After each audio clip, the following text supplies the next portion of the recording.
নমস্কার। আজ বুধবার, তো আজকে নিরামিষের পালা নেই, সেই জন্য একটু এঁচোড় রান্না করব। আর আমাদের এই গাছটাতে দেখুন এঁচোড় পুরো মানে নিচ থেকে একদম মাটি ছুঁয়ে গেছে, সেই নিচ থেকে আর উপর পর্যন্ত ভর্তি হয়ে গেছে এঁচোড়।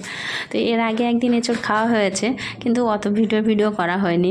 তো গত দুদিন আগে আমার শাশুড়ি বললো আরেকবার আর একটা এঁচোড় রান্না করবে। তো যাই হোক, আমার শ্বশুরমশাই এসে ওই এঁচোড় খেতেও ভালোবাসে। তো আমি ঠিক আছে তাই হবে, বুধবারে রান্না হবে। তো আজকে সকাল হতে না হতে উনি এঁচোড় পাড়তে গেলেন। তো এঁচোড় একটা বেশ বড় সাইজ, মানে ছোট ছোট আছে, বড় আছে। তো একটা বড় দেখে পারলো, তারপরে আমার শাশুড়ির কাছে দিল। আমি বললাম একটু কেটে দিন, তা উনি সুন্দর করে একটু কেটে কুটে দিলেন। আর তারপরে আমি এদিকে আদা রসুন পেঁয়াজ এগুলো যেগুলো লাগে সেগুলো কেটে নিলাম, আলু টালুগুলো। তারপরে এঁচোড়টা একটু সিটি দিয়ে নিলাম প্রেশার কুকারে, 2-3টে সিটি। আর চিংড়ি মাছ দিয়ে এঁচোড়টা রান্না করবো আজকে।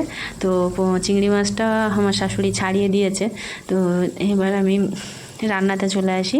তো এঁচোড় তো সিদ্ধ করা হয়ে গেছে, আর আলুটা নুন আর হলুদ দিয়ে মানে ভেজে নিয়ে তারপরে কড়াইতে একটু সর্ষের তেল বেশি পরিমাণ দিয়ে তাতে একটু গোটা জিরে, তেজপাতা, শুকনো লঙ্কা ফোড়ন দিয়ে তার উপরে একটু আদা রসুন আর কাঁচা লঙ্কা একসঙ্গে পেস্ট করে রেখেছিলাম, সেটা দিলাম। একটু বেশি পরিমাণ করেই দিলাম, মানে এঁচোড় না একটু মাংসের মতো মশলা লাগে, বেশি তেল মশলা।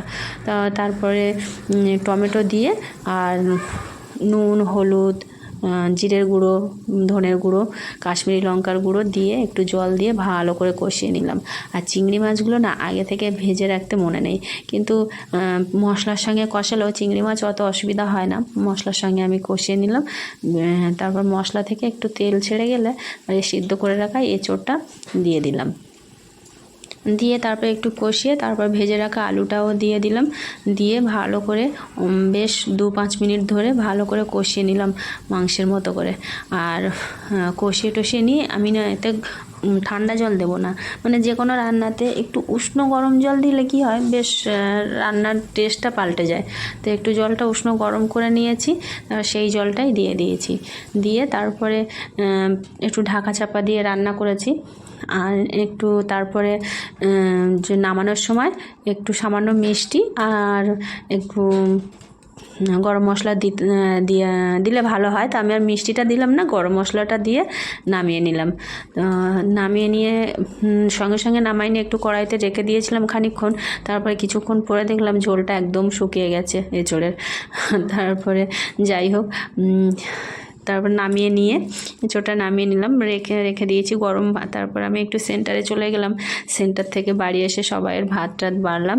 আর আমার ছেলে মেয়ে প্রথমে খেলো, ছেলে মেয়ে শ্বশুর শাশুড়িদের আগে দিয়ে আমার ছেলে তো বললো মা মাংসের মতো খেতে লাগছে, খুব সুন্দর লাগছে।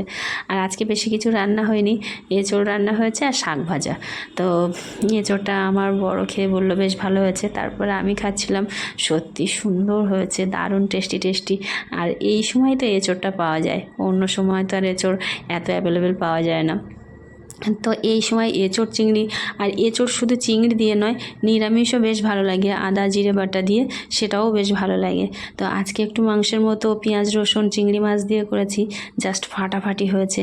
একবার হলেও সিজনে এরকম এঁচোড় চিংড়ি খেয়ে দেখবেন, অবশ্যই ভালো লাগবে। আর কমেন্ট করে জানাবেন কেমন।